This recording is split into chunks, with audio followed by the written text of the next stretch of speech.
Selamat datang di video berlatih berbicara di depan kamera video lainnya.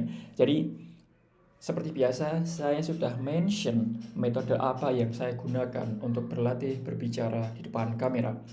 Dan metodenya adalah berbicara selama 10 menit, 5 menit berbicara apapun yang ada di kepala saya, dan 5 menit selanjutnya berbicara mengenai satu topik secara spesifik. Dan 5 menit pertama sudah berlangsung. Jadi, hai, ini adalah video saya dalam berlatih berbicara di depan kamera. Dan sekarang tanggal 4 September 2025 saya record video ini pukul 8:30. Dan biasanya saya record video itu malam hari, tetapi saya mencoba untuk mengubah kebiasaan saya. Kenapa? Karena saya juga belajar mengenai produktivitas hack, yaitu eat the frog atau makan kodok. Istilahnya adalah itu, makan kodok. Tapi inti dari eat the frog adalah melakukan hal yang paling penting, hal yang paling berat, hal yang paling dihindari di awal hari. Kenapa? Karena di awal hari level energi kita masih tinggi, level fokus masih tinggi, dan waktu juga masih banyak. Jadi dengan level energi yang tinggi dan waktu yang banyak, maka kita akan bisa menyelesaikan pekerjaan yang paling besar. Kalau pagi hari hanya diisi dengan scrolling, melakukan hal-hal yang kecil, dan hal yang besar dilakukan di malam hari, sudah pasti itu tidak maksimal. Karena malam hari otomatis energi kita juga sudah habis, fokus sudah habis, waktu juga sudah habis, mepet. Jadi susah untuk mengerjakan, untuk menyelesaikan hal-hal yang besar. Itu adalah inti dari Eat the Frog. Dan maka dari itu saya record video pagi hari, karena sejujurnya record video itu juga tidak terlalu mudah. Perlu motivasi, perlu disiplin, dan sebagainya.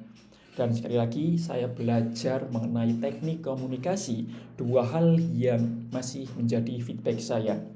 Yang pertama adalah ngomong terlalu cepat, dan yang kedua kurang bermain visual. Dua hal ini adalah dua hal paling besar yang saya coba untuk perbaiki, yang selalu coba saya improve. Yang pertama, jangan ngomong terlalu cepat. Santai saja, relax, dan juga beri jeda. Karena dengan memberi jeda akan memberikan dua keuntungan. Yang pertama, saya bisa bernafas. Saya juga bisa berpikir kalimat apa, kata apa yang ingin saya sampaikan. Dan keuntungan kedua, audiens atau penonton saya bisa mencerna apa yang saya katakan. Jadi, please talk slowly, berbicara secara perlahan, tenang, relax, beri jeda, dan juga mainkan visualnya, ekspresi wajah, body language, gestur tangan, dan lain sebagainya. Jadi, masih ada 2 menit sebelum saya berbicara mengenai satu topik tertentu. Dan topik yang ingin saya katakan, yang ingin saya bahas untuk 5 menit selanjutnya mengenai konten. Karena saya juga sedang mendalami dunia konten kreator, jadi tidak salahnya kalau saya berbicara mengenai konten. Masih ada 1 menit sebelum saya berbicara mengenai topik konten kreator. Jadi saya juga percaya bahwa hidup itu adalah akumulasi dari hal apa yang kita lakukan. Artinya, apa yang kita lakukan setiap hari itu akan membentuk realitas kita. Maka dari itu saya mencoba untuk mengubah habit saya, mengubah kebiasaan saya, karena saya yakin bahwa apa yang saya lakukan setiap hari akan membentuk masa depan saya. Jadi saya selalu mencoba untuk improve setiap harinya, every single day. Dan menurut saya itu adalah esensi dari manusia, bertahan hidup dan juga improvement, memperbaiki diri setiap harinya. Jadi masih ada kurang lebih 20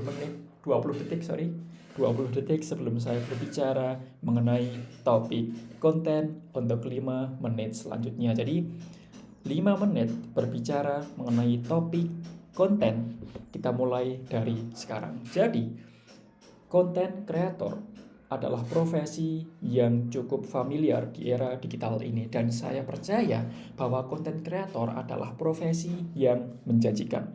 Kenapa? Karena manusia tidak bisa lepas dari gadget.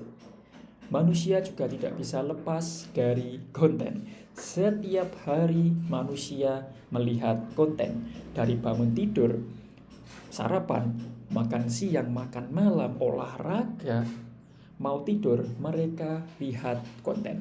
Setiap hari manusia lihat konten, dan manusia tidak bisa lepas dari konten. Artinya demand-nya tinggi, karena setiap hari harus ada konten, maka demand-nya tinggi, sehingga harus ada seseorang yang terus bikin konten untuk dikonsumsi oleh orang-orang. Maka dari itu, saya sudah mention sebelumnya, content creator adalah profesi yang menjanjikan, terutama di era digital ini dan kemajuan teknologi. Karena sekarang mengkonsumsi konten itu sangat mudah. Akan berbeda ketika kita berbicara 20 tahun yang lalu. 20 tahun yang lalu konten itu belum familiar dan cukup sulit untuk mengkonsumsi konten. Tapi sekarang jauh berbeda. Kita dengan mudahnya bisa mengkonsumsi konten sekarang.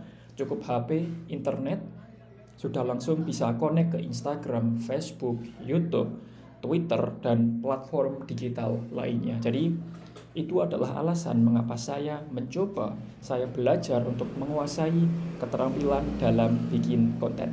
Dan jangan lupa, atensi adalah new currency, atau atensi, perhatian adalah mata uang yang baru.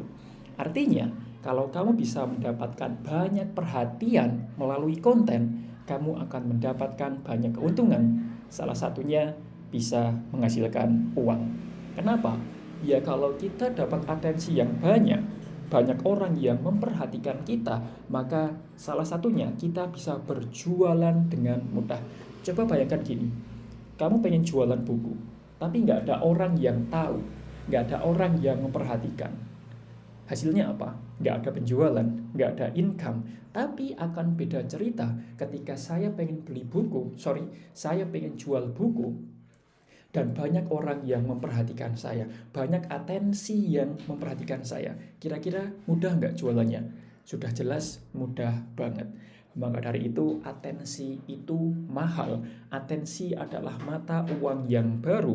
Dan kamu juga harus mempelajari keterampilan dalam bikin konten yang bisa menarik perhatian. Dan menurut saya, konten itu tidak harus dipersulit. Artinya, saya juga belajar bahwa making content is making content that you can make. Artinya, kegiatan bikin konten adalah kegiatan membuat konten yang bisa kamu buat. Kalau kamu belum bisa bikin konten yang seperti itu, ya bikin konten yang bisa kamu buat. Kan konten kan banyak banget jenisnya. Ada podcast, musik, video yang highly editingnya banyak, visualnya banyak, everything. Tapi kalau kamu belum selevel untuk bikin yang seperti itu, ya udah bikin konten yang sekarang ini bisa kamu buat. Ambil handphone, berbicara aja, kan itu adalah hal yang lebih mudah daripada bikin konten yang editingnya fantastis. Itu adalah hal yang penting. Jadi start something what you have. Mulai bikin konten dengan sesuatu yang kamu punya, dan mulai bikin konten mengenai apa yang bisa kamu buat. Dan saya juga belajar dari Mr. Beast. Dia bilang bahwa if you want to success, you need to do what you love for long period time. Lakukan apa yang kamu suka untuk jangka waktu yang panjang. Artinya, kalau kamu pengen sukses dalam dunia konten, kamu harus bikin konten mengenai topik yang kamu suka.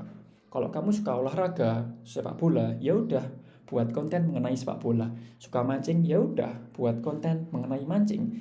Menurut saya, konten itu adalah ekstensi atau perpanjangan dari diri kamu. It's about yourself. Itu mengenai diri kamu. Apa yang kamu suka, apa yang kamu lakukan, apa yang kamu pikirkan, apa yang kamu pedulikan, dan apa yang kamu lakukan setiap harinya. So, Sudah 5 menit saya berbicara mengenai topik konten.